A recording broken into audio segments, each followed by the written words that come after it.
False flag operation, یہ لفظ آج کل بہت اس کا چرچا ہے، جگہ جگہ خبروں میں ہر جگہ یہ لفظ آتا ہے. تو اس کو جھوٹے آپریشن کے طور پر اس کے معنی لیے جاتے ہیں، لیکن اس کے حقیقی معنی سمجھنے کی بہت ضرورت ہے کہ لفظ آیا کہاں سے. تو یہ انگریزی کا لفظ ہے، جیسے انگریزی زبان میں. تو اس کا لفظی ترجمہ آپ کریں، فالس کہتے ہیں جھوٹ کو، فلیگ کہتے ہیں پرچم کو، جھنڈے کو، علم کو، آپریشن کہتے ہیں کارروائی کو. تو اس کا مطلب ہوتا ہے کہ جھوٹے پرچم کی کارروائی یا جھوٹے پرچم کے تلے کی جانے والی کارروائی. تو ہوتا یہ تھا ماضی کے اندر کہ جو بحری جہازوں سے دشمن پر حملے کیے جاتے تھے اس کا ایک طریقہ اپنایا جاتا تھا. کیونکہ بحری جہاز دور سے نظر آ جاتا ہے، سمندر میں سینکڑوں کلومیٹر آپ اسے دور سے دیکھیں تو نظر آ جاتا ہے. زمینی حملہ تو یہ پہاڑی کی اوٹ سے آ گئے، گھات لگا کر حملہ کر دیا، کسی راستے سے چھپ کر آ گئے، اچانک نمودار ہو کر دشمن پر ٹوٹ پڑے تو بچت کے چانسز ہوتے تھے. لیکن بحری جہاز دور سے نظر آ جاتا تھا، 200 کلومیٹر 100 کلومیٹر دور سے وہ دیکھ لیا جاتا تھا پہاڑی پر چڑھ کر.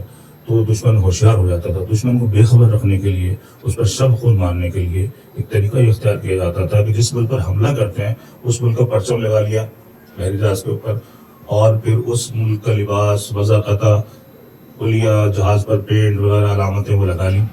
اور وہ اب کسی نے دیکھا وہ جہاز آ رہا ہے تو وہ یار یہ تو اپنا ہی جہاز آ رہا ہے نا، کہ اپنا ہی جہاز آ رہا ہے. تو جب وہ جہاز قریب پہنچا تو چلو کام ہو گیا، اس جہاز نے ٹھوک دی منجی. تو یہ ہے فالس فلیگ آپریشن.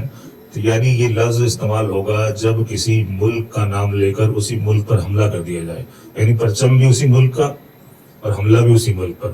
کسی ملک کا جھوٹا استعمال کرنا، اس کے پرچم کا، اس کا نام کا، یہ فالس فلیگ آپریشن کہلاتا ہے. اردو میں اس کے ہم معنی کوئی اصطلاح محاورہ قریب قریب موجود نہیں ہے.